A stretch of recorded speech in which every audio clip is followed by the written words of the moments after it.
संस्था की शुरुआत सबसे पहले HIV एड्स प्रिवेंशन कार्यक्रम के साथ हुई थी और ख़ासकर इसमें भी हम लोग जो इंट्रावेनस ड्रग यूजर्स थे उनके बीच में हम लोगों ने काम स्टार्ट किया था।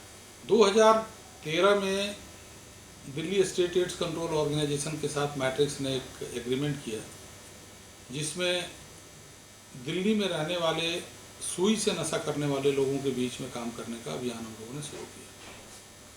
ये जो प्रोजेक्ट था ये नाको द्वारा सपोर्टेड है। नाको के थ्रू स्टेट को फंड आता है और स्टेट हमें इसमें सपोर्ट करता है। हमारी संस्था 2019 से इस कार्य में कार्यरत है और हम सभी जो इंजेक्टिंग ड्रग यूज़र्स होते हैं, जो हमारे भाई हैं जो इंजेक्शन या सिरिंज के माध्यम से जो नशा लेते हैं, उनके लिए हम निडल सिरिंज की सुविधा देते हैं और उनको HIV की STI की जांच की जाती है। हमारे यहाँ क्लिनिक भी है जिसमें डॉक्टर साहब आते हैं, सभी स्टाफ के द्वारा भी काउंसलिंग की जाती है। इसमें ANM काउंसलिंग करते हैं, हमारी काउंसलर है वो काउंसलिंग करती हैं। इस तरीके से उनको हम HIV से दूर करने का प्रयास करते हैं कि वो इंजेक्शन न लगाए। इंजेक्शन लगाने से उनके नसें ब्लॉक हो सकते हैं, पैरालाइज हो सकते हैं या किसी भी तरीके से उनको शारीरिक कोई भी कष्ट हो सकता है। तो हमारा जो मकसद है कि उनको नशे से दूर ले जाना और धीरे धीरे उनके नशे को बिल्कुल ख़त्म करने के लिए हमारा प्रयास है। यहाँ जो लोग नशा करते हैं उनके ये काम करते हैं और उनको नशे से दूर रखने के लिए काम करते हैं कि वो नशा ना करें, अपने परिवार से जुड़े रहें, तो उनके लिए ऐसा काम करते हैं। और मेरा नेचर और वर्क तो है कि उनको कंसल्ट करना, उनकी जनरल मेडिसिन वगैरह देखना, उनको कोई परेशानी तो उनकी दिक्कतें सुनना और उनको ठीक करना, उनको एडवाइस करना कि कैसे वो अपने आप को ठीक कर सकते हैं, कैसे अपने परिवार से जुड़ सकते हैं, अपने परिवार को छोड़कर जो अलग काम करते हैं और नशे से दूर रहने के लिए उनको प्रेरित करते हैं। हम अपने आइडियस भाइयों को नीडल सिरिंज का सेफ इंजेक्ट करना सिखाते हैं और उनको काउंसलिंग करते हैं कि वो नीडल सिरिंज शेयरिंग ना करें। हमारे यहाँ पे आइडियस भाइयों को सर्विस दी जाती है, जैसे कि HIV एड्स की मतलब HIV की टेस्टिंग करना, सिफिलिस की टेस्टिंग करना और उनको TB के बारे में बताया जाता है कि मतलब आपको TB की शिकायत है या नहीं है। इसके अलावा हम उन्हें हेपेटाइटिस B और C के बारे में बताते हैं कि आप लोग किसी की झूठी सुई ना लगाएं क्योंकि उससे आपको HIV होने का खतरा है, आपको हेपेटाइटिस होने का खतरा है और हेपेटाइटिस B और C का।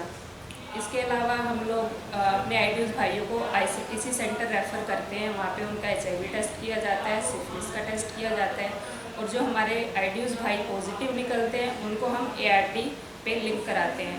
ART मतलब मीन्स एंट्रो रिट्रोवायरल थेरेपी, जो कि उनकी ART की दवाइयाँ होती है। वो हमारे आइडियस भाई रेगुलर दवाइयाँ खाते हैं और हम उन्हें इतना मोटिवेट करते हैं कि वो अपनी दवाइयाँ रेगुलर खाते रहें जिससे वो सुरक्षित रहें। मेरा नाम रंजीत दैया, मेरे बाप का नाम रिंदर दैया, मैं रौनी सेक्टर 20 से। इंजॉय में आके जी मैंने जब से गोली खाने लगा हूँ तो मेरे को ये दिखाई देता है कि मैं अपनी किस्मत बदल सकता हूँ। क्योंकि मेरी कमाई 300 रुपये है और मेरा खर्चा 350 का है, तो मैं कहाँ से पूरा कर पाऊँगा। और मैंने इसीलिए ही किसी भाई ने मेरे को सलाह दी कि ऐसे जाओ वहाँ पर, उसकी दवाई मिलेगी आपको। जब से मैं दवाई खा रहा हूँ तो मेरे को अपने अंदर भी लगा कि हाँ मैं अपनी बलबूते को चाहूँ तो ये दवाई खा कर मैं छोड़ सकता हूँ। अब मेरी को आने का यहाँ आने का मेरे को एक चीज़ का मेरे को फल नज़र आ रहा है कि आज मैं अपने बच्चों में भी अच्छा बैठ जाता हूँ, परिवार में भी अच्छा चला जाता हूँ। पहले जाया करता था, हर किसी को डर होया करता था कहीं ऐसा ना हो मेरे से 50 रुपये मांग ले, 100 रुपये मांग ले, नशेब आ जाइए। और आज मैं इन गोलियों को अपने ऊपर आजमा रहा हूँ। इस गोलियों को मेरे को इस चीज़ का फल नज़र आ रहा है। ना तो आज मैं किसी के आगे हाथ फैलाता, ना मैं किसी से कुछ बोलता, पर यहाँ आके इतना है कि मेरे को सुकून मिल जाता है अपना टाइम बाई टाइम। आज मेरे को इतना हो गया है कि मैं अब कहीं बाहर जाऊँ नौकरी करने के लिए। पहले क्या सोचता था मैं अगर कहीं बाहर गाड़ी लेके, गाड़ी ट्रक का ड्राइवर हूँ मैं कहीं बाहर गाड़ी लेके जाऊँ, वहाँ मुझे नशा नहीं मिला तो मैं मर जाऊँगा, ये हो जाएगा। पर यहाँ पे आके ना मुझे ये चीज़ की दिखाई दिया कि मैं कुछ नहीं भी करूँगा ना तो भी मैं अपना गुजारा कर सकता हूँ। अब मैं बाहर जाने लायक हो गया, इस लायक हो गया कि मैं अपने बच्चे अपने बलबूते पे पाल सकता हूँ। मेरे को हॉस्पिटल जाने की जो दिक्कत हो रही थी ना, उसमें ज़्यादा फ़ायदा मिला था, जैसे कि लाइन में लगना, भीड़ में लगना, तो इनके ज़रिए से मतलब जल्दी काम हो जाता था। घर से छोटा बच्चा है, पॉसिबल नहीं होता साथ में ले जाना, और क्या कहते हैं जल्दी निकलना। तो मैम मेरी कॉपी ले जाती थी तो नंबर लगा देती थी, हेल्प हो जाती थी, इससे काफ़ी टाइम मिल जाता था। सुई से नशा करने वाली कम्युनिटी है, उसमें अक्सर ये देखा जाता है कि इसमें ज़्यादातर जो लोग इन्वॉल्व हैं या जो नशे में हैं वो कम पढ़े लिखे लोग हैं, लो इनकम ग्रुप के लोग हैं, जैसे रिक्शा पुलर, छोटे स्तर के लेबर। 90% जो पॉपुलेशन है वो इस तरह का है। मैट्रिक्स 2013 से इस पे काम कर रहा है और इस पे हम 3-4 फोल्ड में काम करते हैं। एक तो लोगों को अवेयर करते हैं कि ये गलत चीज़ है, इससे आप अपने को बचाइए और स्वस्थ रहिए।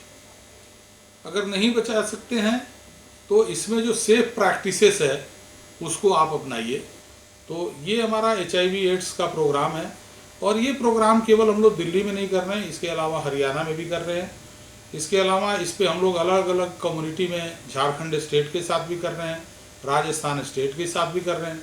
आप नशे में आ गए हैं तो अपने को OST पे ले जाएं, जो ओरल सब्स्टिट्यूशन थेरेपी है, ताकि आपको नशा का तलब कम हो और धीरे धीरे नशा से आप बाहर आएँ। पूरे दिल्ली में एक सर्वे के अनुसार ये पाया गया है कि करीब 30,000 लोग ऐसे हैं जो सुई से नशा कर रहे हैं।